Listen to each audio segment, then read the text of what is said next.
Happy Sunday, everybody. Hello, YouTube, and welcome back to Workshop Taz. Going to answer a few viewers' questions. I had to redo this whole video all over again. I was like more than halfway through it, just getting ready to end it, and I ran out of memory. And this time, the camera ran out of memory instead of me. It's usually the other way around. Okay, so with that, one of the questions was how I like my Hitachi compressor after I've had it a year, and I'm like, wow, it's been a year already. So apparently it has, and yes, I like it, and I thought that I would go over it with you guys, just for the plain Jane fact that it's usually behind the car, almost under the car, and that's where I use it because I don't have any other place to store it right now. And I never pay attention. I just plug it in, fill it full of air, fill up a tire, whatever, drain the tanks, and all that good stuff. So thought I would bring you guys over here, and why I'm doing this, because I haven't checked. It's been a year. I use it like 3 to 5 times a week, and there it is, 4-gallon tank. This is the one that Lowe's sells. Oh, did I say that out loud? Anyway, one of your blue big box store. I shouldn't say the name, since they're not sponsoring me or anything like that. Neither is Hitachi. All the things I'm going to show you, I'm not being sponsored for. What I'm showing you is the bottom of the head there. And so far it doesn't look like it's leaking or seeping. Looks like we're doing good. It's nice and dry. Kind of go over here. See the piping here. Nothing's blowing oil. And I know that's the air tube to the tank, but sometimes oil does. I don't have a filter on this. Oh, you wouldn't filter it there anyway. An oil separator, which I should get for the line. Even though I don't do anything real critical with it, I'm not painting with it. Oil drain plug looks good. See the top of the cylinder, looks nice and dry. Apparently the Chinese have gotten this one right. No oil seepages. Looks all nice and good. Looks like this fitting up here. Even though that's an air inlet, the head doesn't seem to be blowing any oil out of it. So that's a good thing. And like I said, I've used it for about a year. I use it 3 to 5 times a week, and it's done me well. I was going to run it for you guys because I drained the tank, and I showed the video of it running, but unfortunately, like I said, I ran out of memory, so the camera ran out of memory, so we won't be running it today. But I figured I'd give you a little bit of view of what's all going on. This is that's the model number and all that crap, I guess, if you guys need it. I don't remember how long the warranty is for it. I think 2 years, but don't quote me on that. I'd have to look at the instructions. Also, somebody asked me, excuse me, on how much oil this thing holds, and I don't know. I know for a quart of oil, I think you can get like at least 3 oil changes out of it, if not 4.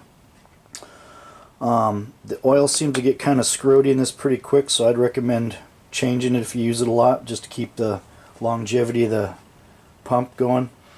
What else? Somebody asked how much it holds. I don't know. I looked at the owner's manual and then I forgot. But I also recommend whatever they say to use. I think they recommend like a 5W20 oil. So that's what I do. I ran this and broke it in with the oil that came with it. After I did its, I don't know, 10-minute break-in or whatever the heck it was. I think I ran it extra long. And then I changed the oil and put some synthetic 5W20 in there. And so far so good. I don't have any complaints about it. So that's that one. Now we got a couple other things that I'll put you guys up here. Sorry for the hand there. I'll move this out of the way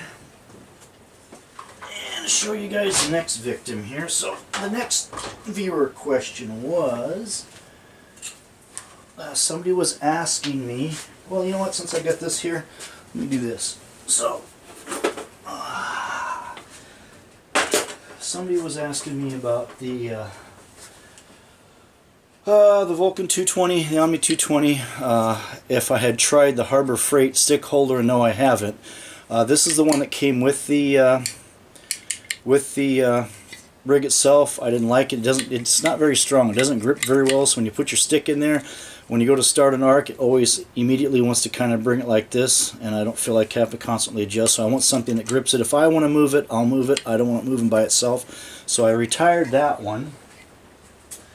And then I was busy cruising around in Chucky 2009's favorite place, which is, what is it? Doggone it, Chucky, what's your favorite place? Oh, Airgas. I'll let him explain that to you why he doesn't like it. I'm not gonna. I just like to poke fun at him, just in all good fun. So this is what I got from Airgas. It's a Radnor, Radnor. Ta-da! Complete from India. Yeah, I don't know if you guys can see that or not. Anyway, it's been pretty good. I've used it quite a bit. It's probably a little more heavy. I think this is a 400 amp stick holder. It doesn't need to be that. It was that, and I thought, you know, if I'm going to buy one, I'd rather have overkill than underkill. No way in shape form is that machine that I got going to have, you know, put out 400 amps, but it definitely grips the stick, and that's a good thing. We like things that grip the stick very well. So that's that. I've been pretty happy with it. None of the stuff am I suggesting or sponsored by or anything like that. The only thing I'm telling you guys, this is stuff I use, and so far I've been happy with it. I don't care what you buy, really, but if you decided to go this route, at least from my opinion, so far it's worked pretty good. Everybody's got their own preferences, and that's cool. I'm not pushing any product or suggesting anything. I'm only letting you guys know that what I've experienced of the stuff that I use, and I do use it. That's why I'm letting you guys know about it. E-I-E-I-N-N-O. So next on the list here is our favorite Bauer saw. And once again, I think I've had that about a year and a half. The saw's been good. Somebody was asking me about the blades in it, and I don't have the box, or do I? Let me look around here, see if I've got the box. I don't think I saved the box. And the reason I didn't save the box is because I think it's the only blades that Harbor Freight sells for this, the replacement. The replacement blades are made in the U.S. The blade that comes with the saw is not made in the U.S., and it's junk. The first time I used it, it cut some mild steel, but it also folded a couple blades. I think it took 2 or 3 blades out, and not even all at once. It was like one here, and a couple kind of gently pushed them over a little bit. And I didn't push it hard. Excuse me. Here we go again. Hang on. Excuse me. If you're going to use one of these saws, you know, let the saw do the work. Don't push on it. This is the blade that has come with it, and I'll try to show you guys so I'm not feeding you guys a line. I don't know if you're going to be able to see this or not, but teeth are all in really good shape. They're probably not as sharp as they were when they were brand new, because I do use it, but they are not mowed over like the factory one was. I don't know the manufacturer of this blade.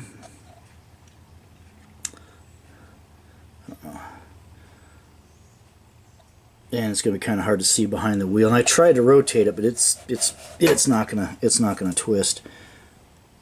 But so far so good. I've cut quite a bit of steel with it. You know, I don't use it every single day. It's not my it's not an industrial unit, but it works. It gets the job done. And the replacement blades for this come in a 3-pack. Let me bring you guys back here. I tried to find that if it would say the manufacturer on it, since they are made in the U.S., at least so it says on the box, and I think it even says on the blade, but it doesn't say who made them.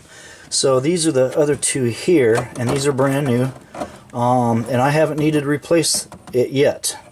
I know I will someday, but and I don't have any information other than that these were made in the U.S., and I don't know who made them. But they are better than the one that comes with the saw itself. So that was something that I wanted to let you guys know. Sorry for the wiggly camera. I was going to put it on the tripod, but I wanted to bounce all around and show you guys this stuff. So far so good. Oh, that's what I was going to show you. So that blade there, that's on there, has cut all this steel, minus the carburetor metering plate. That's not to be cut up, that's to be rebuilt. I don't know why I put it there. I guess to remind myself to do the job. Let's see, I cut all this steel up here. I don't know if you guys can see this. I got it like that. I got a pile of steel down here, and I got something over here, pretty thick piece there. This guy here that I showed you guys, that I drilled the hole on the new drill press. I've cut a few pieces off of this, not that end, I cut it off this end with that blade. And then I have some stuff over here. You can't see it, I get a big old mess, but I got some other steel tubing that I cut. I got some not angle iron, but some L bracket type stuff that I cut. Angle. Yeah, I'm lying. It is angle iron. What am I talking about? It is. So I cut some of that stuff up with it. Some other odds and ends. So that's what I've done. It's, like I said, it's not in a shop that regularly cuts steel. So far, so good. Oh, plus I cut some plumbing.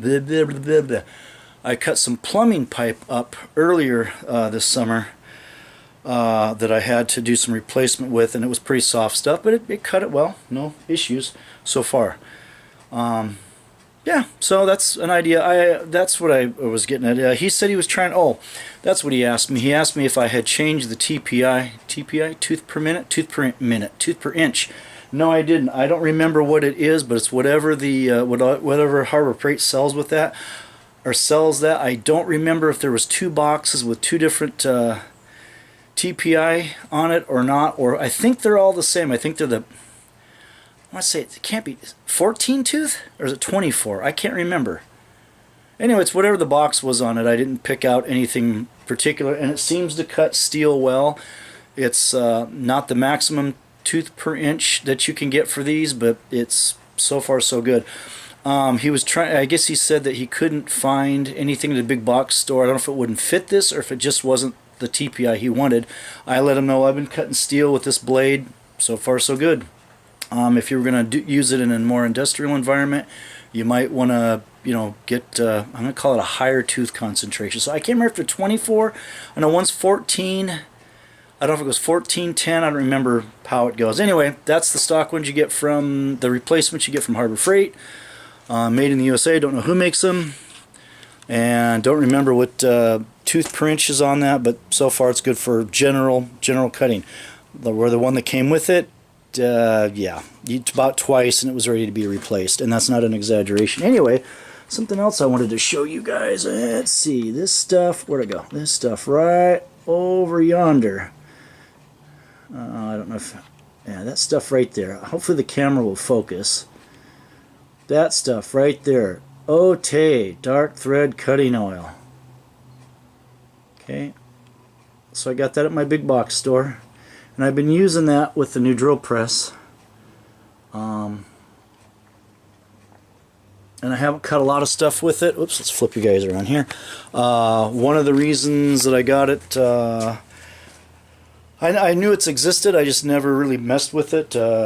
Chucky 2009 was talking about a friend of his made a recommendation for him to use it. I know he's been using it on thread cutting stuff and milling stuff and drilling, and he's been pretty happy with it. Typically I use WD-40 or sometimes motor oil or sometimes 3-in-1 oil or sometimes whatever is around that's a lubricant minus KY will I use for drilling. I wonder if that would work. Anyway, so I use pretty much whatever's around the garage. WD-40 is what I usually use. I just started using this stuff and I love it. I don't know, well, I don't think I know what the difference is, but it seems to me, just my opinion, WD-40 works, but it seems like the drill has to get it out of the way, where this stuff is thicker, the drill bit holds on to it, and it just seems to work better. I know it cuts faster. I know that's what it's designed for, but I've never used this stuff, so I've just used whatever. It's actually pretty neat stuff. Why I'm using it, other than WD-40 and stuff, and I'll bring this around to you guys, is, you gotta excuse the mess. I got a huge mess. Like I said, every time I clean my garage, I make a mess somewhere else. So these are the drill bits that you get on sale at Harbor Freight. This package I got for $9. I wait till they go on sale for like $9 or $10, and then I get them. That oil works really well with these. Not that it wouldn't work with any other drill, but I'm trying to make these cheap ones last as long as possible. And yeah, so that's one of my recommendations, I guess. I really like that stuff. I didn't think I would notice a difference. I realize that's what that oil's engineered for. Yeah, I love it. That's all I got. Just hopefully to answer some questions at some... I'm going to put you guys over here because I'm tired of holding you. I always have to carry you guys everywhere. Jeez. Hopefully that answered some viewer questions. I usually tell me, don't tell. It's blinking again. Don't tell me I ran out of memory. Don't even tell me I ran out of memory. I think I did. Doggone it. 2 minutes. Okay, I got 2 minutes. Anyway, that's all I got. Please comment, rate, and subscribe. Hopefully that helps you guys out for some of the questions you got. It does say I got a minute left. I never noticed that counting down. So with that, please comment, rate, and subscribe. Hopefully this helped you guys out. Talking fast because I got 1 minute before I run out of memory. You guys have a great Sunday, great rest of the week, and I'll see you here soon. Thanks a lot. Bye. Okay, how do I turn it off? Come on. 1 minute left.